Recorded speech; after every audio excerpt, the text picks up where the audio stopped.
What's up? Welcome to the live stream. I'm popping in here just a little bit early. Looks like Adam, welcome. Good to see you in here, man. Stoked. Let me know in the chat if you can hear me okay. The video's okay. Looks good on my end, but I always like to check and make sure the volume's good. So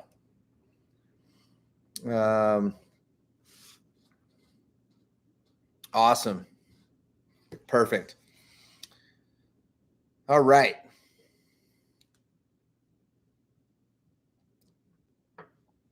So with these live streams, I've been kicking these off with a little bit of history.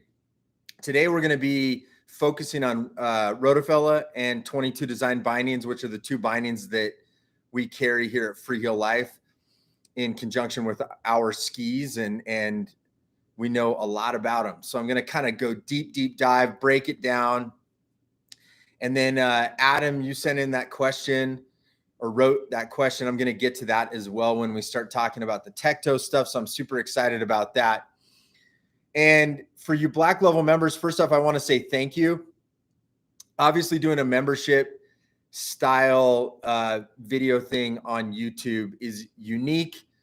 Some people are used to stuff like this and some aren't. So this is obviously a new thing, I think, in the telemark space. So I just want to thank you all for jumping in the deep end with me. And I think this is a great way for us to have a value exchange that works well and lets me really focus on doing stuff like this.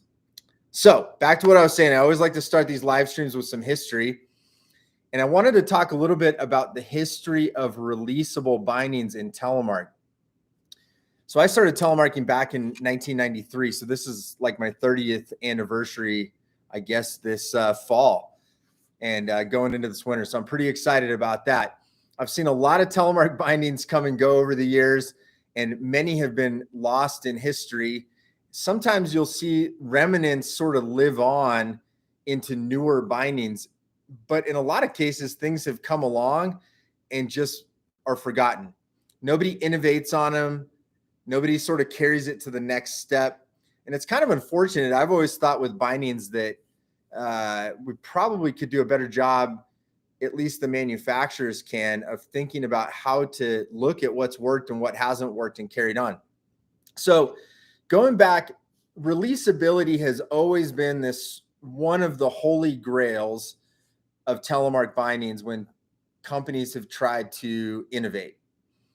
I'd say the other holy grail is step in, but releasability has always been something incredibly important to the companies because people, I think as Alpine bindings went that direction, probably more, I think Alpine binding, I'm trying to think when their releasability, they were probably more in the late 60s into the 70s, releasability became much more important to them. Telemark was obviously later in the game. We didn't have plastic boots until 1992. And so a lot of the releasability concepts didn't really need to be there, mostly because the types of boots we were skiing up until 1992 were leather and a combination of plastic, depending on what year you're talking about. Excuse me. So by the 1990s, and I don't have an exact release date, but I was going to talk about the Voile CRB. CRB stands for Complete Releasable Binding. Funny enough, this was if you've seen it, and I probably should have gotten pictures to show you, but it's kind of got a little cylinder in the front, a plate that goes here that the cylinder holds it into, and then there's sort of a little latch that the plate goes in here, and there's a spring inside the cylinder that you can tension and allows this plate to move. And then you could mount a 3-pin binding or 3-pin cable binding, whatever binding that had that pattern into that, and you could have more preload on the spring or less, and it would allow that to release. So CRB is sort of like a cult favorite. It's not made anymore. It's tough. It wasn't always easy to get in and out of because what happened with the plate is that the plate actually came off onto your foot, and getting back in, you can imagine, was a little bit difficult. They did have brakes back then in the 90s, early mid 90s. They also had like an ankle leash, and that was like my least favorite. I actually had some back then, and when I first started telemarking as a young kid, and because they required them when you raced. So if you did some of these local races, you had to have releasable bindings. But then you had like nunchucks. So if you came out in a catastrophic crash, you had this leash attached to the ski, and the binding was on your foot, and you can imagine how that went. So Volley CRB was very popular. Rotofella created a thing called the TRP, which was a releasable plate. It was really slick, mounted to the ski, and then the binding mounted to it. I don't think that was DIN certified, but I do think it was sort of heading in that direction. And it was much smaller and went under the binding. And I think that's probably one of the better systems that's come out over the years. Sort of had a brake system. When the plate came off, the brakes would drop down and hit the ground. You don't see a lot of those anymore. Skyhoy came around. I showed that on I think I showed it on the public live stream, or maybe our last live stream on here. Skyhoy was a combination of Fritchie, which was a company, and Black Diamond, and they made this crazy step-in binding for 75 millimeter releasable. It looks like an Alpine binding, full length, toe to heel, and a lot of plastic. It did not survive, but it sort of had more of the mechanisms that you would see in an Alpine binding, sort of those rollers on the front of the boot and the back of the boot, and allowed that lateral release. But the durability of that binding did not last very long, and that did not work. Then early 2000s, you start seeing one called 7TM. Again, not one of my favorite bindings. It is DIN certified. It was engineered by a German engineer, and you see a lot more of these in Europe. They're still available. I've never been a big fan of 7TM. When I was skiing for Karhu back in the mid 2000s, they distributed 7TM. They always tried to get all of us to ski on that binding, and none of us would do it. It's not a very active binding, and it's got a really neutral feel, but it is DIN certified and is out there. So that's a brief history of releasability. So when they started working on NTN in the mid 90s, and if you want a good history of that, you should go back and listen to some of the podcasts. I think the Russell Rainey podcast that I did, who is Rainey Designs, they were talking about, and I think Kim Miller, the podcast I did with him, CEO at Scarpa, they talk a lot about releasability, sort of these holy grails, step in releasability, and they were trying to get that into the NTM platform. And that was a really big deal to the binding companies and the boot companies back in the day. And you can see now you've got a little bit of history. This has been tried so many times in different variations in different companies, different mechanisms that they've tried to use over the years, and not always successful. I'll just side note with the step in, because I mostly talked about releasability. Even Volley back I might even have been in the 80s, and I still have some of these kicking around somewhere. They actually had a step-in cable binding where they created a roller on the heel lever. And so you could basically put the heel lever, and it had a little tab, and when your heel went down, it rolled that lever onto the boot. So there's some funny engineering that has happened along the way, and all in search of this releasability and the step in. So where does that leave us today? We're 2023. One thing that I'm doing with the business that's been really important to me, we're sort of moving in the direction of manufacturing a little bit more. So we've got the Bluebird Day Gear products. We've got our own skis. We obviously have always done our lifestyle merchandise. We're going to keep selling 22 Designs and Rotofella bindings.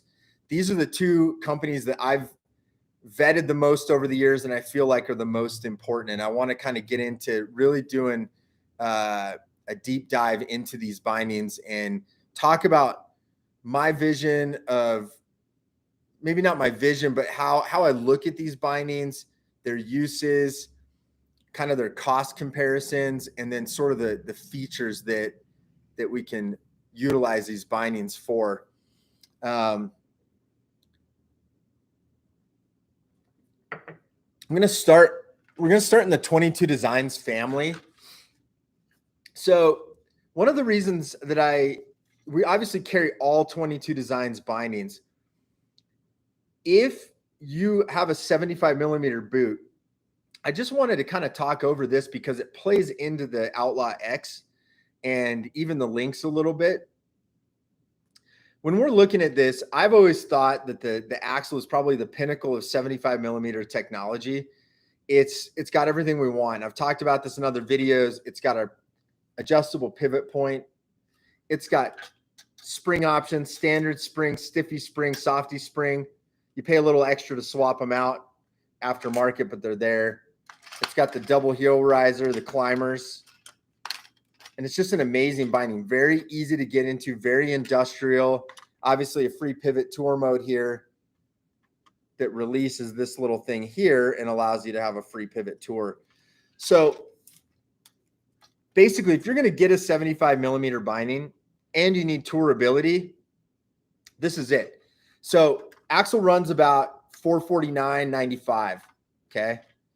So doesn't break a lot, very, very durable. And if I had to choose a 75 millimeter binding, 100%, that's where I'm going. And I still have 75 boots, so that makes sense to get onto that stuff. If I want to save over $100, so get rid of the tour mode, you're skiing in bounds and you're a 75 millimeter skier. And even if you're out there and you're like, hey, I'm an NTN skier, but maybe you have that 75 boots. I know how we've looked at it is we're all going to buy mostly NTN product at this point because we just know that's how we're going to fasten to the ski. And that's the easiest way for us to roll. But I've got other skis with 75 millimeter bindings and I keep all my boots. So, occasionally we'll do like insert mounts with quiver killers and then I can swap out some of those bindings and stuff.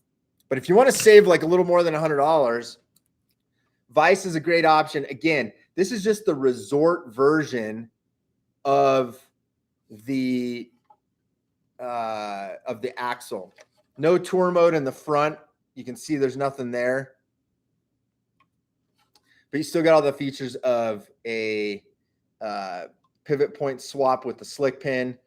You get the spring options. Everything's there. I love how simple this design is. It's amazing, easy to get into, and it's only $320. I would anticipate us all seeing some sort of a resort style binding in the NTN platform at some point. I think that's the next move for binding companies from what I can see, because so many people are skiing inbounds. It's obviously less money to take that tour mode out of it.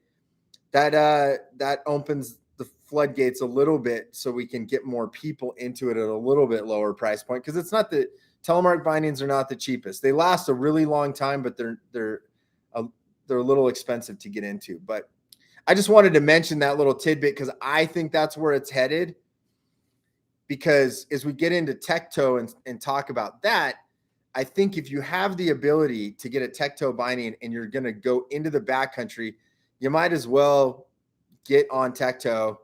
I mean, that's the most free pivot version of a binding. You're going to cut a lot of weight, easy to use. So we'll talk about that when we get to the Lynx binding. So let's just stick in the 22 family, and I kind of want to go through this. You'll notice that, so Outlaw X, this is just the front piece. Obviously, there's a heel. This is the binding that we're going to sell most this year. We have for the past number of years. It's just so simple. And you can see when you do a side-by-side comparison with the, let's see if I can hold both of these up here. You can see a lot of the shared parts between the axle and the Outlaw, mostly the tour mode in the front, and then kind of how they did the tour mechanism on the side. You can see some similarities there. So how we always break this down. People are getting into NTN. This is they've been on 22 Designs products. This is a killer product. It's easy to step into. Toe goes in, down. You've got brakes as an option, and it's just an easy binding to use. There's these 5 settings on the spring. You can see those 5 lines right there. Probably need to do a refresh video on these, because how you measure that is actually kind of a funny way, but where the back of this lines up when you flip it up, so you can see that's like on a 1 more or less. That's how you line it up. So you can see on the first one. But adjustability, customization, very nice binding, easy to use. Love this. So you'll see a lot of us skiing this in our videos. Taylor and I have been skiing it a lot the last number of years. So Outlaw X, great if you're like 70% in the resort, 30% in the backcountry. Let's just cover that real quick. That's the free pivot tour mode on that, okay? So you've got a lot of free pivot. There's no resistance on the spring when that tour mode is up, and it allows you to hike freely. So I obviously live in Salt Lake City. This is a great go-to binding in terms of I've got it on the majority of my skis. I can go to the resort. I don't even think about the tour mode when I'm in the resort. If I want to go do some side country and have skins in my pack and my beacon shovel probe, I can head out. Simple tours where I'm not doing incredible amounts of vertical, that makes sense too. If I flip flop and I'm like 70% in the backcountry, 30% in the resort, I might start thinking tech toe. Like I said, we're going to get into that next. So Outlaw X, great option if you're looking to move to NTN. And I think that's really great. So let's talk a little bit about tech toe. Where did this all come from? What is tech toe? Specifically talk about the links. So we talked a little bit, I think in that last, I did a video for all the Black Level members talking about pivot point and talking about spring tension. So if you haven't checked that out, I think it's like a 20-minute long video. I really tried to explain how pivot and stiffness work and how you can sort of dig into that, understand it better. The links is one of those bindings I was talking about because it has adjustable pivot point, kind of like the axle and the vise that I showed you. The Outlaw X does not have that. So just keep that in mind. And I want to talk a little bit about tech toe. So tech toe started, I'll give you a quick history. It started as an accident. And here's what happened. Scarpa had made the first NTM boot called the TX. Okay. It was this orange boot. It had tech toe and it had a tech heel, but there was no tech toe bindings on the market. Well, the whole reason they did that is because that boot came out in around 2008 and there was Dynafit was making tech toe. So when we say tech toe, we're referring to these pins right here, and it obviously attaches to your toe, hence the word tech toe, or the phrase or the title, tech toe, okay? So just kind of give you some look at that. When you step in, it closes like that. Oh, whoops. Let's see. Actually, let me take this apart and I can show you better. And then that's a little more opened up. So you can see the jaw's kind of open and then it closes up like that. So that's how a tech toe works. These little pins, if you're not familiar with it, fit inside of these little things on your boot. I probably should have had a boot, but there's these little metal divots where the tech toe goes into. They're actually pretty secure. I was very skeptical when that happened, but back in 2008, they made this telemark boot and they're thinking, oh, AT is going to crush telemark. Maybe we should make a boot that works for both this Dynafit binding with the tech toe and the Rotofella Free Ride, which we're going to talk about later, which was the only NTN binding. Well, this guy, Mark Lengel, came around and started making what was called the TTS, telemark text system. And it basically was a Dynafit Tecto with the first iteration had a G3 Targa cable. And you could use that NTN boot, and you could also use a couple of these Scarpa boots that had come out called the F1 and the F3. So they were AT boots with a bellow and no second heel. So you couldn't actually use those boots with the NTN binding, but you could do this TTS stuff. Anyways, over time, other companies realize, oh, we should make tactile bindings. This is the future. That's where AT is going. And so you've now seen other binding companies like InWild, which formerly known as M Equipment, and then 22 Designs making the links. Here's my take on Tecto. If you're out there and have the ability to have Tecto for your backcountry rig, and you have the ability to have a inbounds binding, I think it's great to have both. I have both. I tour on this. I also tour on this, and this is what I would call a cage toe. Okay.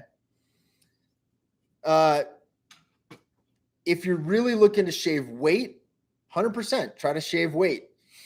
I've done some videos and podcasts in the past, and I think I don't make as much of a big deal about this as a lot of people, because they're like, Tecto's the future. Tecto's the future. Tecto may be the future of backcountry telemark, but I don't necessarily think it's the end-all be-all for all things. But it's cool, and it's easy to use.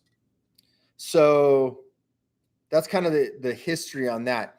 Adam wrote in. He's one of our Black Level members. I'm going to read his question that he wrote in because it has to do with Tecto before we move into the Rotofella stuff.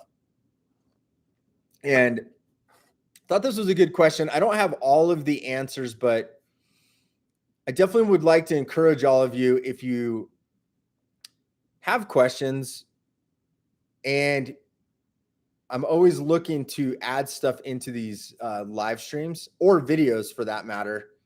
This is a great way to do it. And I do read all the comments and love getting the feedback. So I'm going to sort of paraphrase as we go through this, because I didn't get to watch the actual video.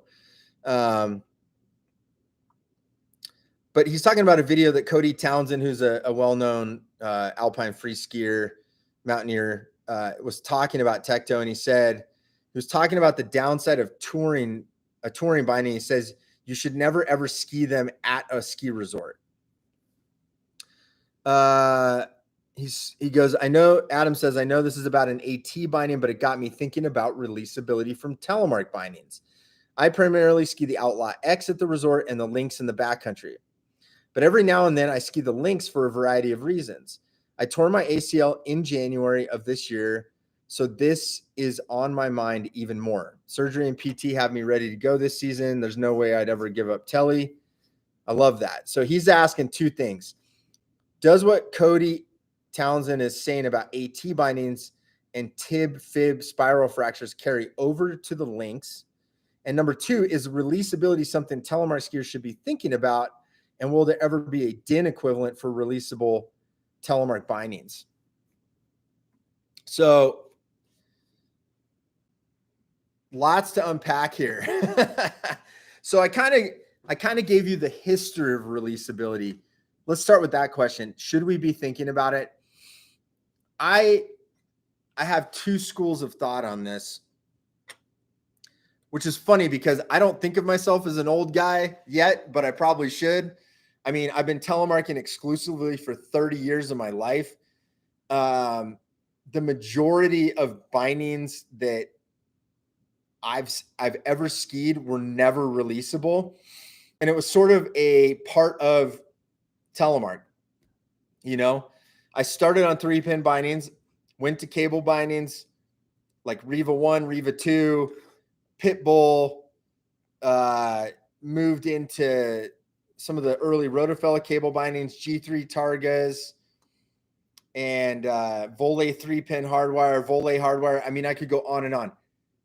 Those that had releasability, 0. I did have the CRB, complete releasable binding from Volle, in like high school, and I thought it was garbage because I got chopped up from the nunchuck effect I was talking about, and I pulled it off.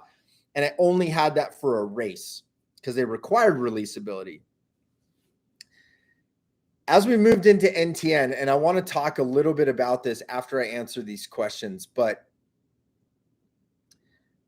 that's sort of my first idea is we've never really truly had releasability, except maybe some of these examples that I brought up, like 7TM. I mean, we're talking obscure bindings at this point where the releasability is legit, like DIN certified, like the 7TM binding, or it was kind of close. Second part of my thought process is I think it's an important thing to think about, because I think that safety is an important factor for a variety of reasons. There's the safety factor of skiing inbounds, just releasability, and I'm not just talking tech toe. The releasability factor inbounds is obviously important. I think the consumer is looking for similar things like that because it's familiar to them. If you're coming from Alpine, you're used to having releasability, and I think coming into telemark, we're getting to the point where people may start thinking, hey, why doesn't this have release ability? And maybe that's a deterrent from coming into telemark. I would hate to see that. I do think there's more mobility with a telemark binding, even without releasability. I'm trying to find a doctor. So if any of you guys know a legit doctor that could talk about ski injuries and telemark bindings, I would love to chat with them and maybe have them on a live stream. And this is why, is because you have the motion of the Freeheel. My understanding from people that have told me, this is not medical advice, but I have heard that some of the knee injuries, the way your knee moves, some of that is very different in telemark because your heel is not locked down. And so some of the movements are very different than Alpine. But again, I would like to get an expert on here to talk about that, because I think that's a little bit obviously more accurate. Someone that's dealing with it from a medical side. But I do think it's important to have releasability. Let's talk a little bit about this skiing in bounds. So like I said, my 70-30 rule, if you're 70% in the backcountry tech and you only have one binding, I would probably have this. Adam sounds like he has both. And do I ski this in the resort? All the time. Do I ski this in the resort? All the time. Do I ski this in the resort? All the time. So it can be skied in the resort. Okay. Now it sounds like Mr. Townsend was saying never ski a tech toe in the resort. I'm going to kind of tread lightly with this because I'm not actually sure which binding he's skiing. He is a Solomon athlete, so it's probably like a shift or something like that. So I'm not exactly sure what binding he's skiing, but let me just. Okay. Just had to click something off for us there. He might be skiing on a shift. There's obviously a variety of AT bindings. I'm not an expert in AT bindings. Like I said, I haven't Alpine skied in 30 years, so I have no idea. But the general premise of how the tech toe portion of it works is pretty similar. You know, whether you're talking about a tech toe on a Solomon binding, a Dynafit binding, G3 Ion, all these. This is obviously made by 22 Designs. Usually you have 1 or 2 springs here, and that's how the enclosure works. Now, I will say if you're skiing in bounds, I don't know what he means by like tib fib fractures and all that. The releasability of this is basically this little thing here. Okay. So when you're skiing, if you keep it down like this, that means it's able to release. And if you lock it out, that's usually like when you're going uphill. So let me give you an example, like locking out the toe on a skin track. I always have it locked out like on the uphill, because if I'm like side hilling on a skin track, I want the toe locked out, because sometimes, because I'm only attached there and the second heel portion of the binding is not engaged during touring, I'm only on the pins. And if you get that twisting action going on a side hill traverse when you're skinning, sometimes if it's in ski mode, these will pop open. And basically you'll pop out. So let's see. It's kind of hard to demo. I'm going to have to work on demoing stuff while I'm talking. So here's my thought. If you're going to ski in bounds, keep it in ski mode, not locked up. It really does make a difference.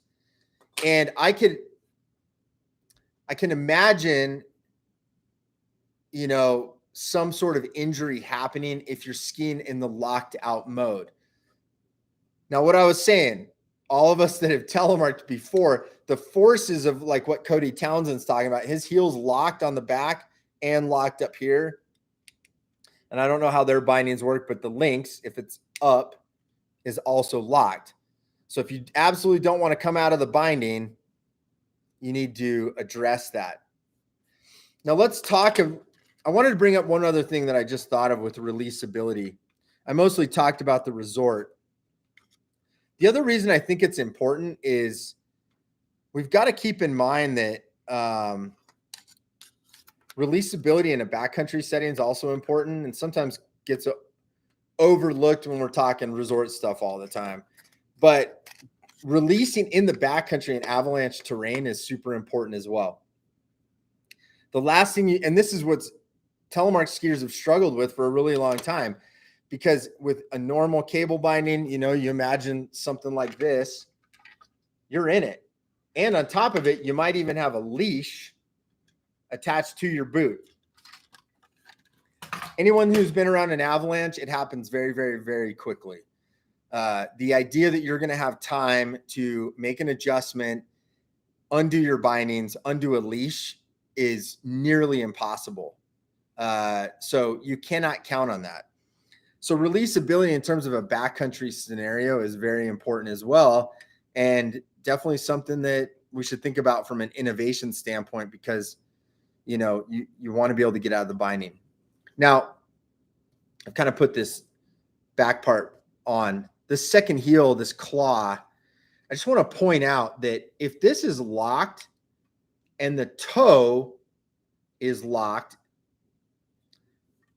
just keep in mind that back here, when this is engaged upward, there is nothing that is going to move your boot side to side in a lateral fashion. Okay. This is latched onto that second heel or the duck butt of the boot, and that's it. So the releasability is really coming from the toe. And if you lock that toe out, it's going to be, the forces are obviously going to be more on your knee and stuff like that. So kind of going back to Adam's question regarding Cody Townsend and me trying to take a stab at maybe what he's trying to say from an alpine perspective, the more you're locked into your binding, the more likely it is for some sort of injury regarding knees, bones, ligaments, that sort of thing, because any sort of twisting motion where you're locked in from in their case, the heel to the toe. In our case, the second heel to the toe. If you're locked in, it's just the forces are going to be a lot more dramatic. The nice part is you do have the ability to come up, whereas they're completely locked and their heel is locked in. I've always thought that that's an advantage to not having a locked heel for a variety of reasons. I love making telemark turns, but I also like the mobility, not only from walking, but I feel like it's easier on my knees. I can still rip parallel turns if I want to.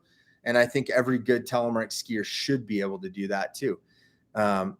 You're missing out. If you can't make telemark turns and parallel turns, you're not grasping all of the aspects of what you can do on your skis. So, okay. If you have, let me double check. I just want to make sure I answered the majority of those.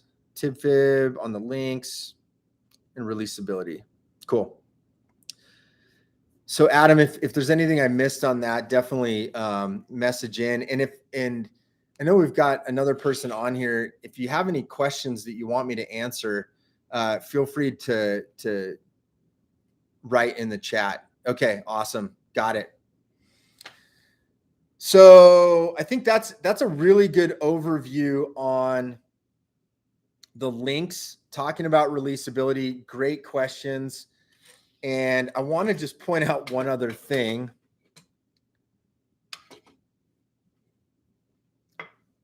So let's talk about releasability with Outlaw. This has been an interesting binding because it's considered by a lot of people to be releasable.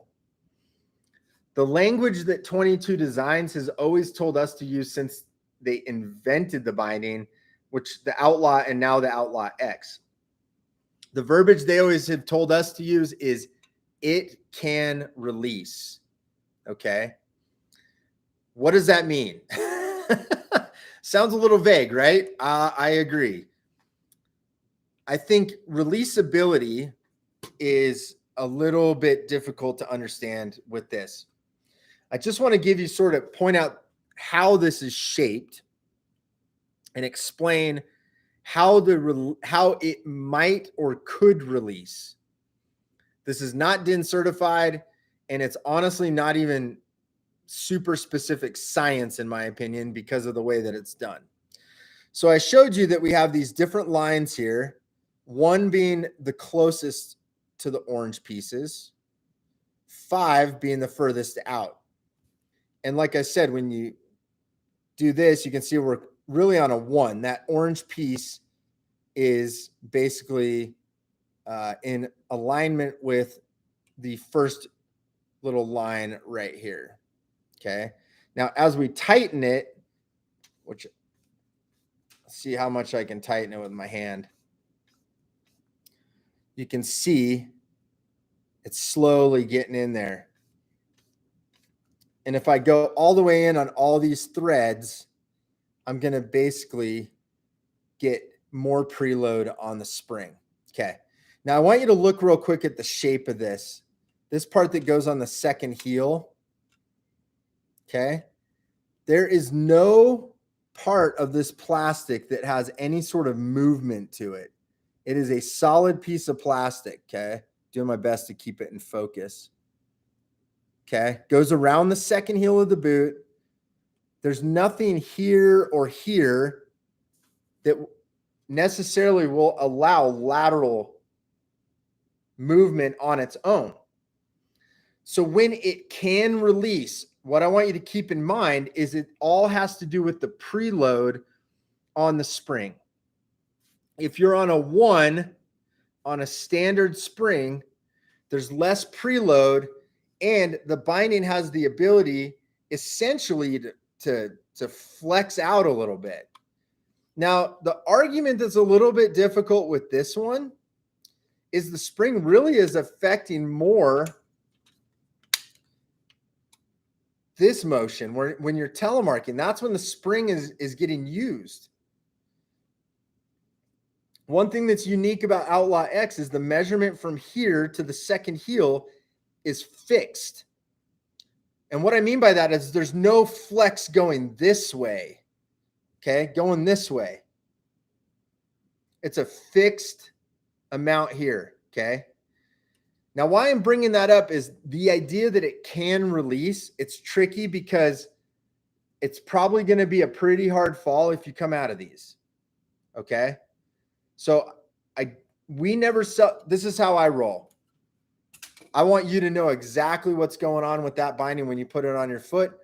I don't sell it as a release binding because I don't think it is one, okay? Could you come out of it? Yeah. Could I come out of a cable binding? Yep. And it's usually not the greatest falls when that happens. Okay. So I just want to point that out. I was just looking at Adam was talking about being in an avalanche. Yeah. Wow. So, yeah. So you've been through that. He was just talking about being caught in an avalanche, and you definitely don't want your skis on when you're in an avalanche. Yeah, that's intense. Thanks for sharing that. I appreciate that. Okay, I want to get into the Rotofella bindings because, you know, this is interesting because I'm going to start kind of going back to skiing this a little bit this year.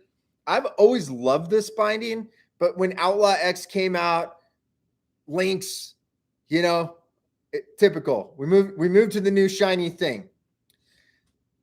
The Rotofella binding, this is the original NTN binding. And honestly, I think it has a lot of things, like I said at the very beginning of the live stream, a lot of cool things that didn't get carried over from what they were doing to other companies.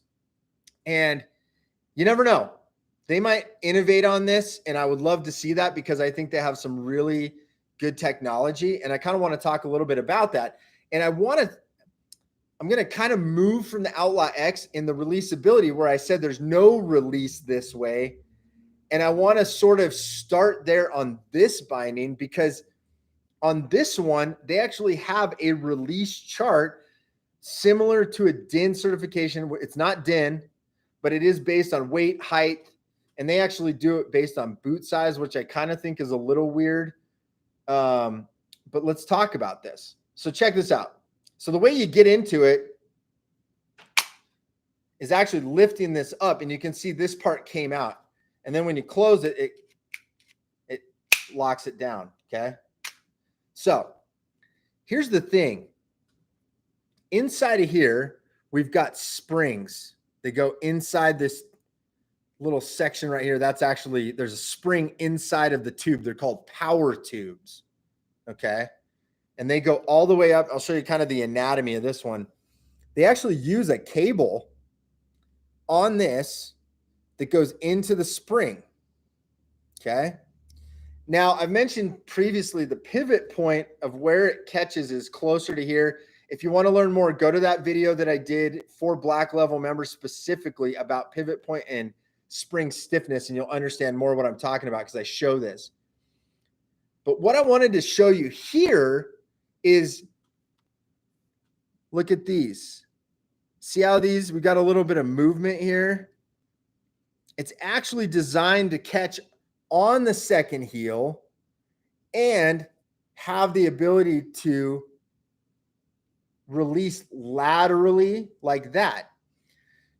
Now, I don't even know if there's any test. Maybe that's what we should do, is a bunch of test videos, because we probably need to show this and show how it works. But you can see that this has the ability to flex this way, unlike Outlaw X, because even in Outlaw X, if the spring stretches, it's still fixed from this point to this point, okay? This actually has the ability to essentially flex out if there's a softer setting, and these are the same thing. There's 5 settings on each spring. If you go to a 1, it's very light release. If you're a heavier person, you can look at the little chart they have. But the idea is it flexes out, and your boot has the ability to have movement laterally, okay? So I think this is awesome. And it's interesting because it kind of should work the same way for the other bindings, but I don't really think they look. The step-in is not as easy on this because you got to do this, you got to step in, you got to clamp it down. It's like half a step more. Outlaw X, I think, has this is really cool, especially in soft snow, easy to get into. But in terms of releasability, the Rotofella Freeride, and this one, which I have not shown yet, the Rotofella Freedom, this has the same concept. It just uses what's called a power box instead of the power tubes. Okay. So also this kind of has a little more stand-up vertical feel, and but I like it. Honestly, this is kind of a binding. Sometimes when we're having a hard time getting like a G3 Targa user to move into like Outlaw or Lynx, this is actually a really good fit for a lot of people because it's got kind of a more neutral vibe to it. So anyways, I wanted to show this to you because I think this binding gets overlooked a lot, and that releasability, hopefully that was a really good comparison of Rotofella Freeride and Freedom in comparison to Outlaw X and Lynx. Obviously, if you want to go in the backcountry 100% of the time, probably not the binding. This is a little heavy. Inbounds, great. It does have a tour mode. Tour mode's outdated in terms of free pivot tourability. I don't even know if I can show the full. I mean, you don't have a ton of free pivot tour, but that is the tour mode there. Freedom is a little bit better in terms of that. But if you really want tourability, start thinking tech toe. Inbounds, I love this. Now, I have toured on this, but more back when it came out. I want to show you something, though, that I love about this binding is this is what it mounts to. So this is actually what mounts to your ski is the Rotofella Freeride plate. So this magenta plate, it's a 6-hole mounting pattern.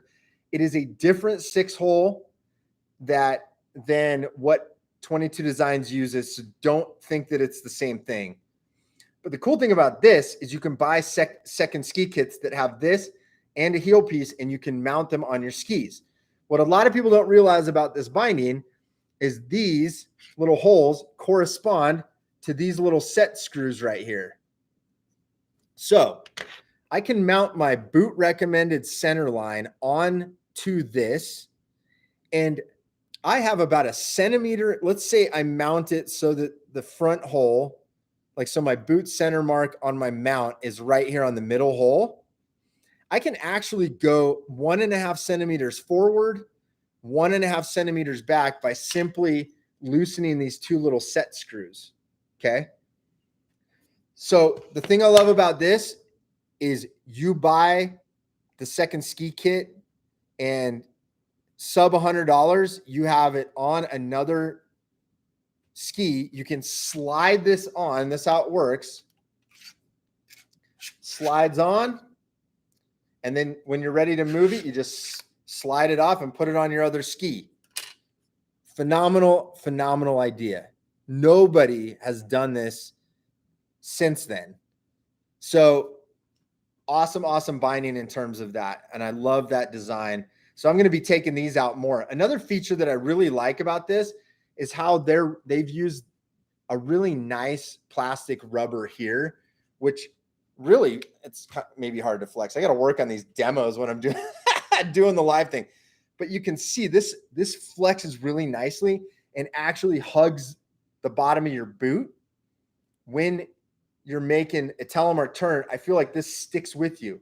Now it is a fixed pivot point. It's a little more neutral up here. I usually compensate with that with a little bit stiffer setting on the spring. And I'm not recommending that you don't use the chart, but sometimes I have not used the chart. The thing with this is you can see the pivot point on this. It's just an angle. So that's the one thing I like about the Freeride that they've done is this is a really soft, I mean, it's durable, but it flexes. And you can see there's even these lines here that allow it to flex where the bellow of the boot is. I love this. The brakes, way better on here, easier to get into. than the Outlaw X. 100%. Way better design brakes. And I love the fact that this has the switch plate. So that is kind of the deep dive into the two binding manufacturers that we're going to carry moving forward, 22 Designs and Rotofella. These are all phenomenal products for different reasons. And I think they offer a lot. Each binding does for different scenarios, different types of telemark skiers. And yeah, I think this was a good chance to hopefully just explain more about each one of them. Adam was asking if you had to pick one and the only one, NTN Resort binding, which would you go with? Whew. I might have to choose two. I'll tell you what I would go with right now. This is my honest answer. What I have gone with is this. This is what you've seen me skiing on probably for the last 5 years. Outlaw X. So that's my go-to resort binding. And that's pretty much what I'm doing. Like I said, I'm going to revisit free rides a little bit this year, mostly because I know, like I said, sometimes you just move on from things and I forget that there's some really cool stuff about this binding. And, you know, it's a little bit bulkier too. You can see, I mean, this is not the same manufacturer, but you can see the evolution of NTN literally between these two bindings. And I think this is a little more slim down, not as wide. But this is the future. I mean, in terms of what we look at a telemark binding, I think this is what we're going to be looking at moving forward, is this plus the heel piece. It's slick. It's tight. I'm not a big fan of full heel connections because they're just bulky and crazy. And I think we've evolved past that. So yeah, Outlaw X is definitely my choice in terms of which binding I would probably go to first. And if you have any more questions, I'm going to just talk as we're wrapping up. I got a couple things I'm just going to go over. If you have more questions, hit me up because we got like 8 or 9 minutes. So a couple things that are going on at Freeheel Life that I'll let you all in on, because I'm gonna start putting some videos out. Like I said at the beginning, we're moving a little more into manufacturing. If you're local to Salt Lake and you're used to the shop being open a lot, I mean, we've never been open, not since the early days, like 9 years ago, where we were open every single day. We're definitely going to trim down our retail hours, and I'm making a final decision on that in the next 2 weeks. But one thing we are already starting to do is appointments. So if you're one of our Salt Lake customers, or you're someone who lives outside and needs assistance, we're just such a small group. I mean, pretty much there's 3 of us here right now, and we might have some part-time people, but appointments are such an easy way to get us block time, have our attention. So like a binding mount, if you're bringing that in, like I said, if you're a local customer, you can actually set up a specific time to drop it off. I'm really working on the website to make sure that all looks tighter and you know exactly what to bring, when to show up. It's got a nice text message that shows up and reminds you to show up and bring your stuff. So that's one thing we're doing. Boot fits are the same thing. Those are on the website right now. So boot fitting and sizing for Scarpa boots. Now we are Scarpa's #1 retailer in the world for telemark boots. And I'm super proud that we've been able to do that. We're going to only sell Scarpa boots moving forward. So I'm kind of paring down some of the products that we're going to sell, because I want to, I mean, I'd say vet the companies, but I've worked with these companies for so many years. I want to make sure they carry the best boots and bindings in our shop and pair those with the stuff that we're making. Okay.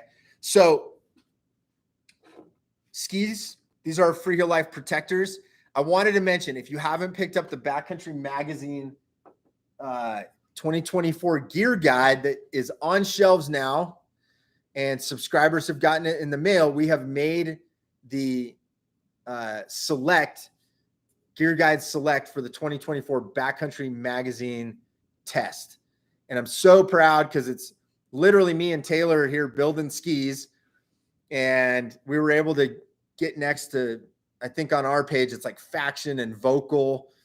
It's really cool to see our little brand be able to to have a good result in that test. And people seem to like the ski. Now we got in with the Protector 105, which is sold out, but there's more skis coming. So if you're one of our Black Level members here, and you need skis and you don't already have skis, there's going to be more. Maybe just reach out through the website, customer service at freeheellife.com. And we're kind of just release them like a couple at a time. We're through all the pre-orders now as of today. So now we're going to kind of move into like actual floor models, and you can either set up an appointment, or like I said, we're going to have some limited retail. And yeah, so that'll be kind of how we're rolling with that. So skis, Backcountry Magazine, try to go to an independent retailer if you can to buy the magazine. Take a picture, tag us on Instagram or something like that. I'd love to see that. If you're interested in more, you can read more reviews from people that have owned and skied on the skis over the years on our website, freeheellife.com. Adam, not off topic, more soft goods for sure. I definitely have been kind of trickling them out more. And I think as we're kind of shifting the retail model, we're just trying to figure out kind of when to do it. So, and the thing I love about this membership stuff too, is if you watch these lives, like I love talking to you guys. You can ask whatever questions. I think this gives a real inside look at a very small business. I mean, I've been doing this a long time in some variation, but it's cool to be able to just open up and say, hey, here's where we're at with the business. The one thing I'll tell you about the retail out there in the landscape as a whole, there's a lot of retailers out there that are struggling right now, independent retailers. And as we're trying to move more into the manufacturing, we're trying to actually help those retailers. So that's another thing I guess I'll throw out right now.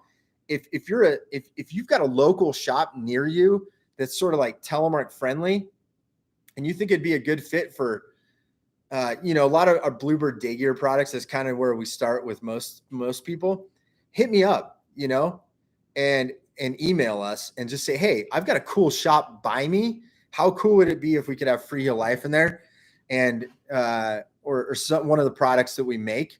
I would love that. So let us know, because that's definitely a direction we're trying to go, so that we can increase our footprint, educate independent retailers that might need that extra business from the telemark community in their area. And as we're sort of shifting and trying to help people from afar, when you could literally go 2 blocks down the street and get help, we just want to make sure you're getting the same help you would get from us. And that comes through education. So, I love, and Adam, you're one of our 105 guys. I love that. It's so cool to be able to make these skis too, because like, as we're making stuff, we actually get to see people out on them. It's wild. I can't explain how much joy that gives us, because it's literally like, I know this is off topic from when we were talking about bindings, but just to kind of finish up with this, each one of those pairs of skis takes about 10 hours of work. So like milling the lumber down, all the CNC procedures, attaching the sidewall. I mean, you name it. It is literally piece by piece by piece. So it really, really is satisfying to know that we made it right here. We made it to be a great product, and we actually had a specific thing in mind when we made it, and then to see the results. So I love the feedback. It makes us feel great. And we love knowing that people are having a good experience out on the hill, which is the whole point. So thank you again for being here. This is number 2 of all the live streams that I've been doing. There's a public live stream that is for everyone on the channel, first Tuesday of the month. And then Black Level live streams are going to be on this last Tuesday of the month from here on out. So thank you for subscribing to the channel. It helps so much. And this is really allowing me to to do these deeper dives into certain topics. I'll be preparing for the next one for October. So if you have anything that you're interested in hearing about, message something here and let me know what you think. And until next time, spread telemark always, my friends. See you later.